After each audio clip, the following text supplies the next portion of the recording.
We have Todd Stevens versus Tim Mueller. It's going to be a lot of pressure for Todd Stevens to get on the battlefield quickly. An early serve into the conduit will help him start casting planeswalkers. A little bit light on removal spells. There are 2 copies of a Braid in the deck, which he'll want to draw to check any Winding Constrictors for Mueller. Now, on Tim Mueller's side, what his deck has done is it's actually bigger than most black-green energy decks you expect to see. He has Constrictor, Siphoner, Ballista, but no copies of Long Tusk Cub, no copies of Greenbelt Rampager. So instead, he's main decking Bristling Hydras, Tireless Trackers, and Ronus the Indomitable. He has 2 copies of Ronus, in fact. Pretty big on that one. I suppose it's not difficult for this deck to have a large creature. He just wants to really beat down with that. I mean, if he's concerned about these sweepers we were talking about, this strategy makes sense. But he certainly is losing a lot of just his across-the-board percentages by not playing Cub and Rampager. Yeah, Cub on turn 2 in this matchup looks mighty nice. Well, Todd on the play will make Servant of the Conduit. I can say from the black-green side, you're always concerned on this opening. If your opponent turn 3s a Chandra Torch of Defiance, you usually just lose. Right. And Glint Sleeve Siphoner making an energy from Tim.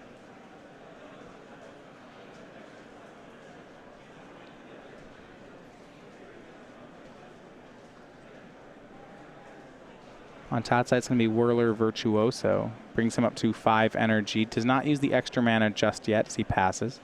Chooses that over. Looks like he had some other options there. Bristling Hydra in hand. Virtuoso does a pretty good job of checking the Siphoner as well. Can bring a Thopter token about. And Todd Stevens not playing a deck that has much in the way of energy payoffs. Right. So making the tokens is pretty free for him. Tim's going to cycle his 1 main deck copy of Dissenter's Deliverance. Oftentimes you don't see this card in the main deck of energy builds. In the Grim Flayer decks you'll see this be played. That's why you only actually see 1 out of Tim. Mm-hmm. Perhaps a little bit concerned about having to punch through a bunch of Oketra's Monument tokens. Of course, Heart of Kirin can be a problem for any deck in Standard. Glint Sleeve Siphoner will attack. Gets him another energy. This is a check here. We'll see what Todd wants to do. He'll make a Thopter. Go ahead and call this one. Looks like all 3 creatures blocking. And Tim will just let the Siphoner trade with the Servant. So that triple block was a check, it looked like, on something like Fatal Push. More likely a check on a pump spell, a Blossoming Defense that would be able to punch through the Virtuoso. Walking Ballista, the follow-up for Tim. And Todd will swing back. Right now, the black-green energy deck not doing anything too terribly threatening. You see Todd's going to get to add Bristling Hydra to the board. Yeah, running Ballista out on 1 on turn 3, not the biggest play. And Todd can be doing things a lot more powerful than Bristling Hydra. This really isn't the matchup that this card is for. That's really going to shine against things like the blue-red deck, where you want something that's difficult to hit with spot removal and can outgrow any kind of sweeper effect. This matchup has a lot to do with just raw stats, and a 4-3 for 4. There's going to be a lot of games where the green-black deck really outsizes that. We're not playing that kind of game just yet. Now, Bristling Hydra out of Tim's deck, which is his play, that's actually a lot scarier. Mm-hmm. Yeah, and Tim having the Hydra here, he kind of wish on his side of the battlefield that he still had that Siphoner. To draw extra cards. Right. And Tim really wasn't under much duress in the face of the Virtuoso either. And we saw there Todd got up to 4 mana and didn't have much of a payoff, so the Servant wasn't a huge loss. Yeah, well, Todd will continue with the value plan here. It's Rogue Refiner, drawing him a card, bringing him to 8 energy. That'll draw him into another copy of Oath of Nissa. Yeah, really heavy on lands is Todd Stevens. Yeah, plays Aether Hub, says go. He leaves up Harnessed Lightning. Sends Harnessed Lightning, land number 6, and then another Oath. And you look how Todd not attacking here. He could have used Bristling Hydra to force a trade or do some damage. This feels like Todd is confident in his late game right now. Mm-hmm. Yeah, his deck's really not built to just get in some chip shots with the Hydra. He's trying to pay off with some Planeswalkers. He's hoping to find a nice one with that Oath of Nissa. He also has pressure in the air. He'd love to convert this energy into more Thopter tokens, win the game that way. Well, and on the surface that makes sense, but now I'm starting to look at how the decks are built. So Todd is the one with Long Tusk Cub, whereas Tim Mueller, the Black Green deck, he's the one with Ronuses and Tireless Trackers. If this turns into a mid-range fight, it might actually be close. If Tim's not setting up Winding Constrictors, casting Verdurous Gearhulk, his cards are just smaller. Right. He needs some specific synergies to really pay off. Yeah, I mean, the card Ronus would be great. You see here's Rishkar. And Rishkar plus Walking Ballista actually can be a threat in these matchups, just because of all the extra mana it makes you capable of producing.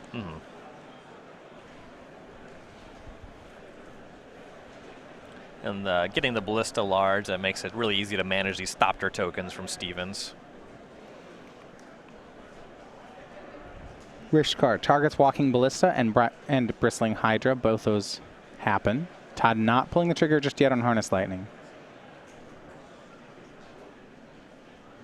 2 forests in hand for Mueller. So the prize looks to be that Walking Ballista. Team would love that card to stay alive. And it looks like it's going to happen. Todd shoots off Harness Lightning, but he shoots it at Glint Sleeve Siphoner. That's one that Tim's going to be okay with. Yeah, and killing the Siphoner there, it makes sense for Stevens. Everything on the board is kind of at parity. Yeah. Small edge going to Stevens with those Thopter tokens. Drawing extra cards is pretty threatening on Mueller's side. You see next turn with that untapped land, Tim will actually have 8 mana. So we're looking at 2 counters a turn on Ballista. Long Tusk Cub, the draw for Todd Stevens. He'd love to find a Nicol Bolas. He'll cast Oath of Nissa. Land, Attune, Servant. Not great. He's a little bit off of casting Nicol Bolas just yet. He does have his 6th land drop rolled up, though. Yeah, not too far away is Todd Stevens. Pair of 2 drops to go with that land, so he'll swing with 2 Thopters. Wonder if anything else is going to join the fray. No, just the 2 damage. Tim to 14. And once Tim starts activating that Ballista twice a turn, that's going to turn off this Thopter plan really quick.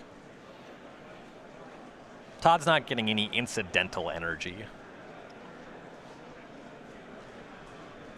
And Servant to the Conduit from Todd Stevens. Actually, just play out the whole hand. Use Spend an Energy to cast Long Tusk Cub as well. So there is everything. Now 7 creatures in play for Todd, including 9 energy, so maybe even 3 more Thopters. We'll see if Todd's going to just try to become aggressive. Never to return the draw for Mueller. The Virtuoso and the Long Tusk Cub are both relevant threats on the battlefield here. Given that the Ballista does such a good job of checking the Virtuoso, I'm more inclined to go for the Long Tusk Cub on this board. Currently, Todd has a lot of energy stockpiled. He could get that Long Tusk Cub up to a 6 straight away here. That's the most toughness that Mueller can currently give his Bristling Hydra. Right. And there's even some price. If Todd makes Thopters, it means that he'll lose the Bristling Hydra fight. So he can't just, it's not guaranteed we're going to see 3 end-of-turn Thopters. Here's Never to Return. And yeah, Tim does select Long Tusk Cub.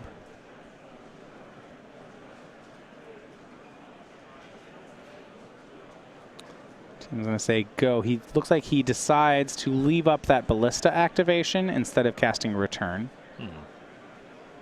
Remember, those 2 creatures with 1/1 counters can make green mana thanks to Rishkar. Ideal draw for Todd Stevens, Glorybringer. That'd be great. Big flying threat, can deal with that Ballista. That's exactly what he wants. Todd holding on end step. Does he want Thopters? And this actually might be a spot. Yeah, Todd's going to make Thopters. I want to say if he doesn't make Thopters, I was going to expect him to actually start attacking with the Bristling Hydra. Yeah, force some action there. Another Hydra drawn from Todd. That'll play.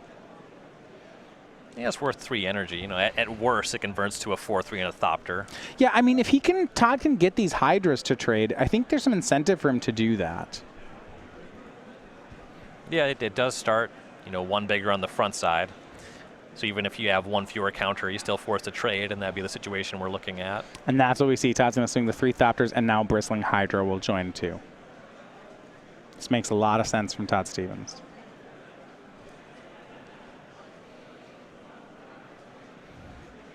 And Todd's beginning at some chip shots. I'm expecting that he's going to get that trade he's looking for. Yeah. And once that Hydra's out of the way, it makes Stevens' smaller creatures a lot better. You can attack a 2/3 and a 3/2 into Rish card just fine. I definitely like this play from Todd. He could have even started it earlier, but especially with drawing the second Hydra, trying to make this trade happen makes a lot of sense. Mm-hmm.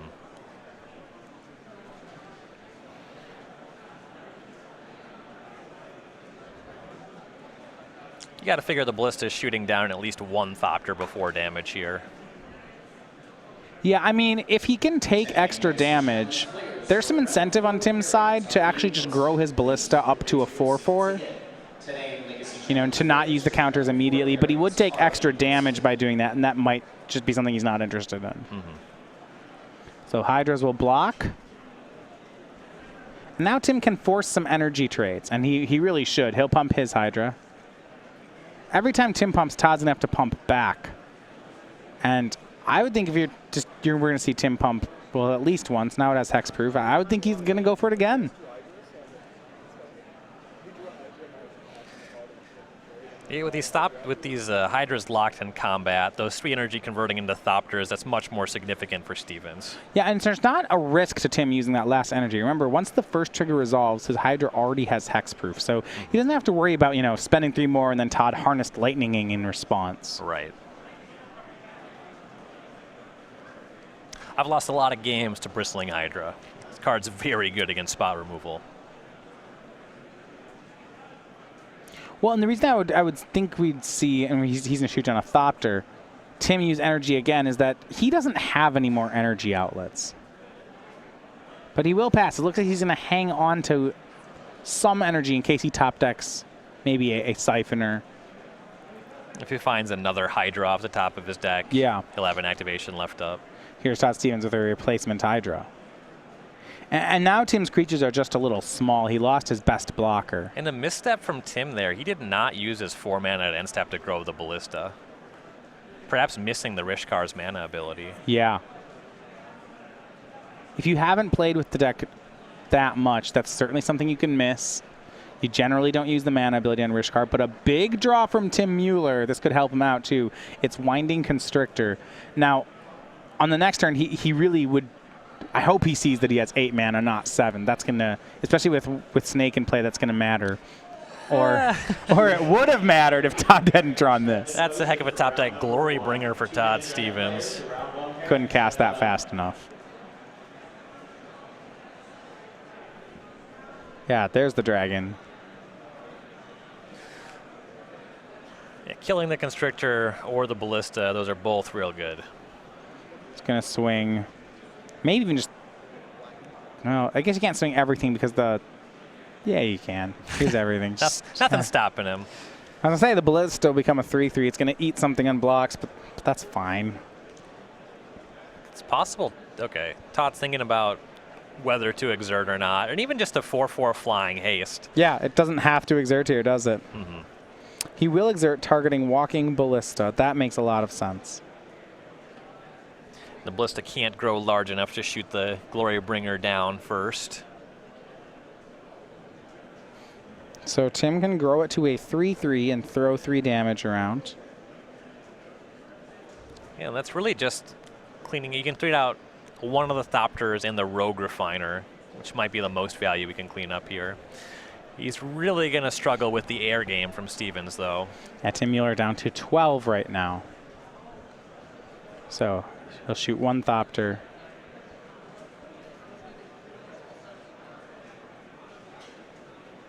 See where the last points of damage are going. And when Stevens is comfortable just attacking with all of his non-flying creatures, the Rogue Refiner is pretty enticing. The Thopter is a problem, but just getting that some ground creature that attacks for more off the battlefield does make sense. putting a damage onto Whirler Virtuoso, and then using the last one to kill the other Thopter. Okay, that's nice. That lines it up so the Constrictor can jump in front of the Virtuoso, finish that off, maintain the Constrictor. Or you can even constrict the block here. I would think he'd want Constrictor in front of Virtuoso, not Rishkar. Right. In particular, if he puts the Constrictor in front of the Rogue Refiner. He should switch these two blockers. He'd get to keep his Snake if he did. But I like the creatures he's choosing to block. These are the correct creatures to jump in front of. And it may really not matter here. You notice there's 10 damage unblocked going through. Todd still has an activation on the Hydra at the ready. Yeah. Mueller, no cards in hand. Just a hissing Quagmire that he's working with otherwise. Todd will make a Thopter before his Virtuoso dies. The double trade happens.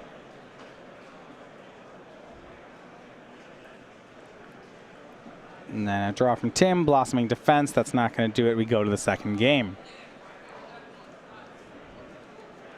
So Todd Stevens, the 5-color Planeswalkers deck, take the first game. In a lot of ways, it really is just Teamer energy. We saw it play out there. Yeah, and Todd drawing a pretty high volume of energy payoff in producing cards. World of Virtuoso really doing most of the work in that game.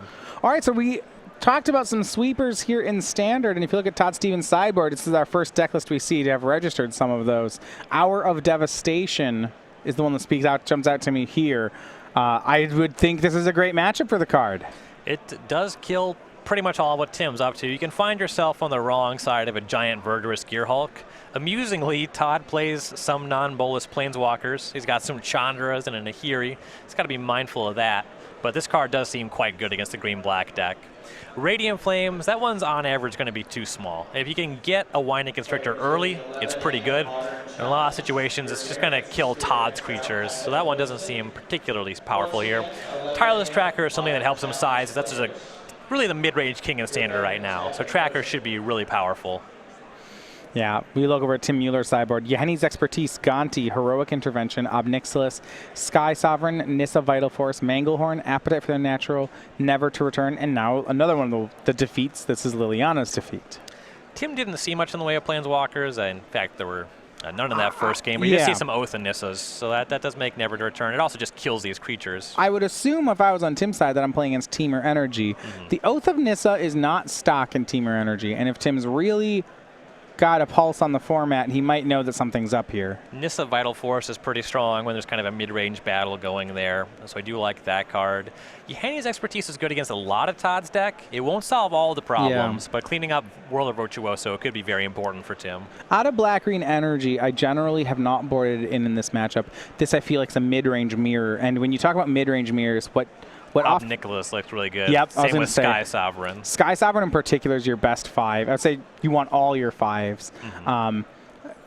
Nicholas is okay. It actually dies a lot. Like, it still might be fine. I mean, Sky Sovereign is the big winner, though. It can be a 5-mana murder.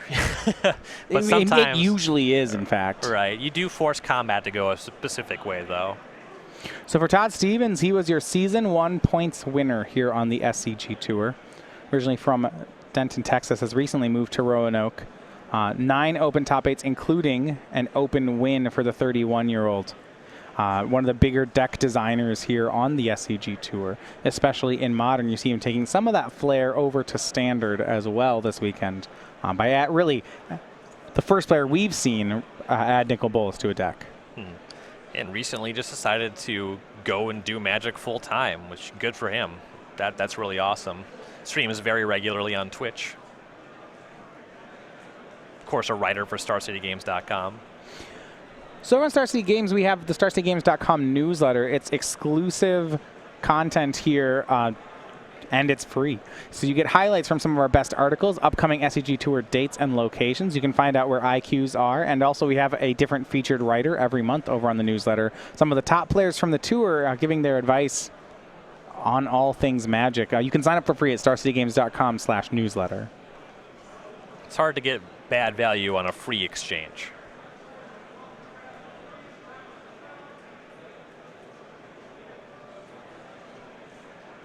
Tim Mueller, Black-Green Energy, will be on the play here for the second game. We did see Black-Green Energy as our winner last round. Still being very impressive. Jadine had mentioned the hate cards was scared of, Hour of Devastation and Solemnity. Todd is playing Hour of Devastation. You've not seen anyone register Solemnity just yet. Really the strength of the green-black deck is when it gets its synergies really humming, when you have that turn 2 Winding Constrictor kind of go off with your +1/+1 counters from there, you're really doing the biggest things in the format. But the way that we saw Game 1 play out, Tim didn't really set up Winding Constrictor in a meaningful way. It was late to the party, didn't generate much value once it showed up. Todd's cards initially, they really just hit harder individually.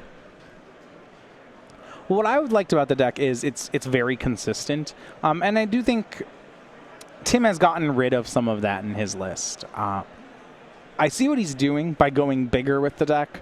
Like I mentioned, there's no Long Tusk Cubs or Rampagers. At that point, though, I'd be interested in playing a Brennan DeCandio list of the deck. Sure, just going full Delirium on it. Yes. There's a danger of being caught in the middle between the two archetypes. Swamp from Tim. It's a tune from Todd.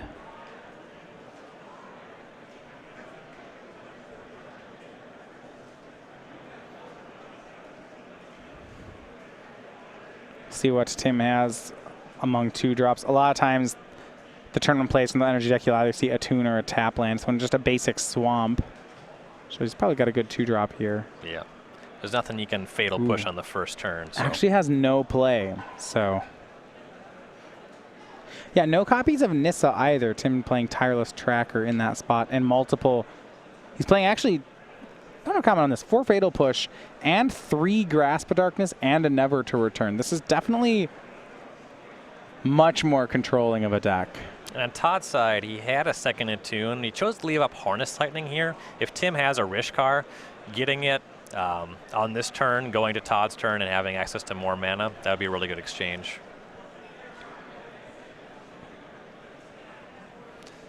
No plays again for Tim. I mean, this feels like he's gone towards stuff like cards like Sideboard Gonti. He's taken his, he's getting even slower post-port, is what it looks like. Mm-hmm. And with the way that Todd's developed, you know, no 2 or 3 drops on that side either. A Gonti would be pretty good on turn 4 here. You can get ahead, find one of Todd's more powerful cards. You know, casting Glorybringer out of the green-black deck, especially against a deck that's got a couple Planeswalkers in it, that could be really powerful. Looks like Tim waiting for Tireless Tracker plus land. Like you do.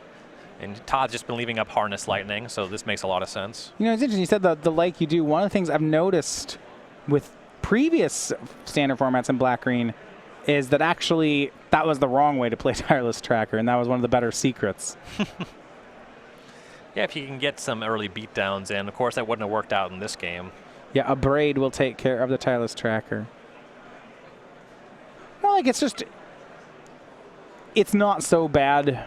Like, taking the turn off is just a little much. Sure. Of course, when your opponent is taking turns off, you've seen a lot of 2s and 3s from Todd. Yeah, when your opponent's not doing anything either, certainly you should be suspicious. And Tim, by doing that, did end up with an extra clue token. Right. So some good dynamic gameplay from Tim. Oath of Nissa from Todd finds a choice between Whirler Virtuoso and Chandra Flamecaller. Found a land as well. He's a bit light on casting the Chandra just yet, but it is the most powerful spell in the stack. Yeah, if this game's going to be about Tireless Trackers and Braids, then I want Chandra Flamecaller, and Todd does too. Mm-hmm. He'll also play Servant of the Conduit, which can threaten a Chandra the very next turn.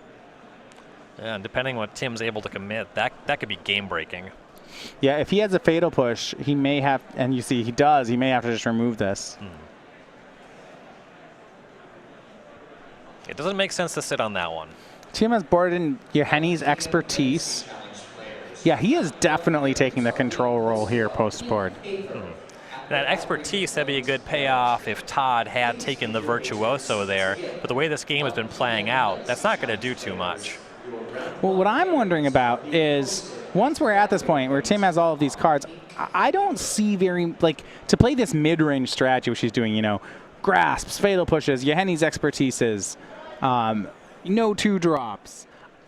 I want to see cards like Ishkana, Noxious Gearhulk, finishers, and I don't see very many out of his deck. Right. You can't play 3 kill spells and then have your finisher be Glint Sleeve Siphoner. Yeah, he does have a couple Planeswalkers, but the number, like you said, the volume is just too low. Yeah, he's going to pass. He does play Siphoner, and I guess that will draw him 1 card here. Yeah, he'll be able to crack the clue here as well. I guess the idea is if you're going to try to, kill spells plus Dark Confidant is the thing. Here's going to be Rogue Refiner from Todd. Finds him a land. Tim does have a lot of extra cards to convert now. Did not crack a clue end step, but did use his energy. Could be sitting on that clue, down the line you can use it to make a fatal push, kill a 3 or a 4. Sure. Draws Walking Ballista and Bristling Hydra.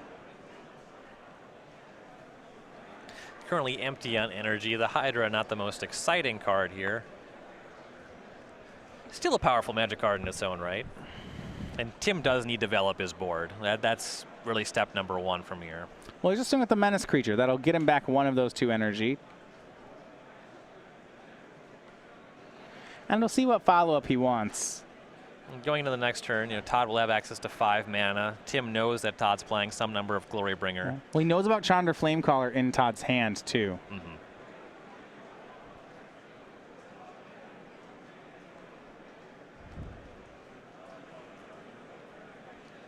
Yeah, no evidence for Tim just yet that Todd would not have a 6th mana source. So here's Bristling Hydra, and I do like this play from Tim. This is the play that's strongest in the face of Chandra Flamecaller. Mm-hmm. Todd, of course, doesn't have the next land. He'll just play another Rogue Refiner. Up to 10 energy. Draws him Servant to the Conduit. So some awkwardness here in Todd's hand. Yeah, tapped all of his blue and green mana. Harnessed Lightning, though, will shoot down the Siphoner. He's going to do that before Tim gets another card. And that's a reasonable exchange for Todd. Yeah. Now, the Yeheni's expertise in Tim's hand has quietly gotten very good on this board.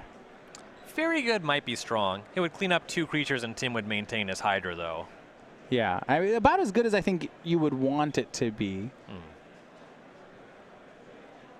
He would have to spend his energy, though, and that leaves him vulnerable to a Glorybringer, though all he's worried about, he knows about that Chandra, which, he forces that just to trade outright. Yeah, you're right. So we'll see if he makes that play. It would be very bad in the face of a Glorybringer. And you and I know, Tim doesn't. Todd has that card. Right, I mean, if all Tim knows about is the Chandra, that play looks great against Chandra. And that's what he's going to do. I think he's going for it. It makes sense. It's going to get hit very hard by the Glorybringer, though. Well, hold on. Actually, there's a Rishkar in his hand. No, it might actually be safe through Glorybringer as well. Yep, that would get him up to 5 Yeah, toughness. no, this is just a good play. And given that you want to pre-combat the expertise anyway, you're not really losing out on much damage by casting both of those spells. This is great. Here's Yeheni's expertise. So all creatures get -3/-3. The Hydra's now down to a 2/1. And here's the Rishkar for free off the expertise. And this means the Hydra, well, this turn, the Hydra is considerably smaller. It's a 3/2. But next turn, it's going to be a 6/5. And that 5th point is really what's important.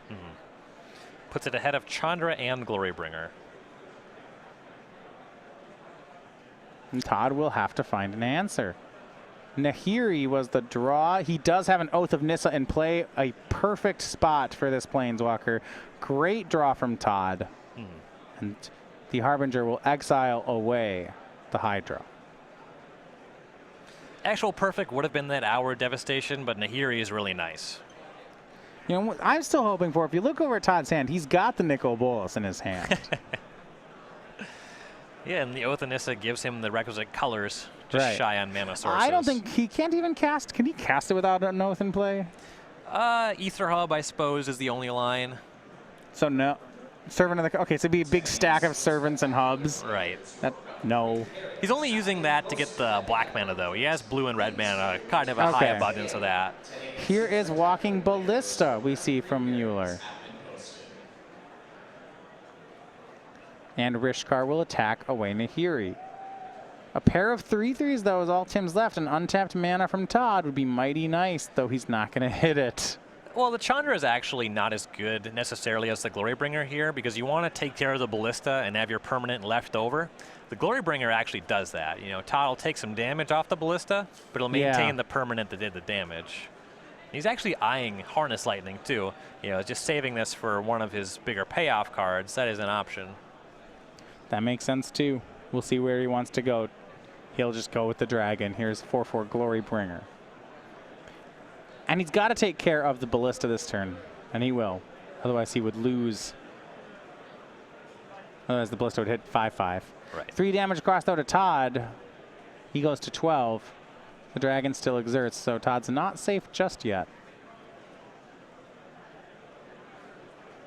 Draw here from Mueller. 1 card in hand is a land. He is 8th. Without that Ballista, there's not much he can do with these extra lands. Well, here's one, though. Tireless Tracker was the pickup, land and clue.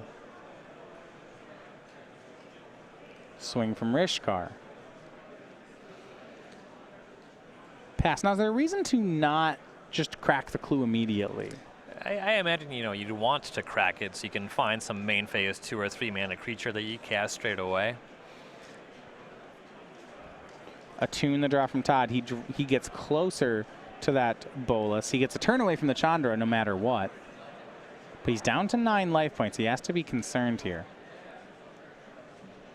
Harness Lightning is in hand. That can clean up one of the creatures. Glorybringer will untap next turn. That can clean up another one. You got to figure that Harness Lightning is going to be going for this Tireless Tracker here. Can't let that one hang around. If he can get that untapped mana next turn, Todd has this guy in his hand. +2. He exiles a card off Tim's deck. Until he finds a spell to cast for free. Okay, I like that. +1, kind of a minor artifact. That's not going to play here. Not big here. -4, he'll 7 damage to a creature or to Tim. That's not bad. I like that. And then mine is a lot to do something really great. Yeah, forget about that. I don't think that's the game we're going to see here. That's for the Commander games. It's all non-land permanents you don't control. Oh, that definitely sounds like a Commander. Yeah. Everybody, all my opponents? You probably got 3 or 4 players attacking you. Or rather, your Nicol Bolas if you're going for that. I like that less. Winding Constrictor from Tim. Looks like he did pick up double spell there. I'm going to crack that clue. Here is Rishkar, the 3/3. Todd going to chump block with Servant of the Conduit. Interesting. Tim has access to a lot of mana, and he's playing Walking Ballista, so Todd's just respecting that. Well, yeah, the Servant represented Nicol Bolas, which I guess I just like the flashy play too much. Chandra's probably better. Chandra's pretty hard to beat here. I wanted him to play Nicol Bolas. It's also just one of those situations where you give away a mana source, but you can find one on top of your deck anyway. And here is Chandra Flame Caller from Todd Stevens. First thing, he's going to try the -3. Does that work? It does. No need to exert Glorybringer. It can just attack. Tim to 11. Stevens pretty firmly in the driver's seat now. If this game ends before he casts the Nicol Bolas, I'm going to be very disappointed. Well, the Chandra plus the Glorybringer doesn't end the game outright on the following turn. Good, but so there's still time. I believe Todd has Lumbering Falls, though, if he wants to go for that. Absolutely not. You need to play Bolas, 7 your opponent, and then hit them with the Glorybringer. If you activate... You're right, though. He has the onboard lethal. I think a Grasp of Darkness in Tim's hand, though. That will help your Nicol Bolas. There we go. We want the dragon. Here's Grasp on that dragon. I want the bigger dragon, the Planeswalker dragon. Come on, untapped land. Oh. Long Tusk Cub. You could use... if he uses Chandra to discard his hand, he'll discard the Nicol Bolas. That doesn't do it either. That wouldn't help him find the land. Chandra will bring 2 3/1s. And the land last turn for Tim, it was the Hissing Quagmire. So that would potentially allow Tim to attack into the Chandra. A little harder now. Long Tusk Cub and Bristling Hyder joining the fray for Todd Stevens. Gonna get some tokens that don't trample out there. There we go. Not that it matters. Not on this board. Right. Todd has a very lethal attack on the following turn. Just a Hissing Quagmire plus some mystery card for Tim. Looks like a Grasp of Darkness, though more than enough energy for the Bristling Hydra there. No and Nicol Tim Bolas. extends the hand to just your run-of-the-mill teamer energy deck. Nothing. Todd Stevens wins the match, 2-0. Todd politely does not show Tim that he had Nicol Bolas in his hand.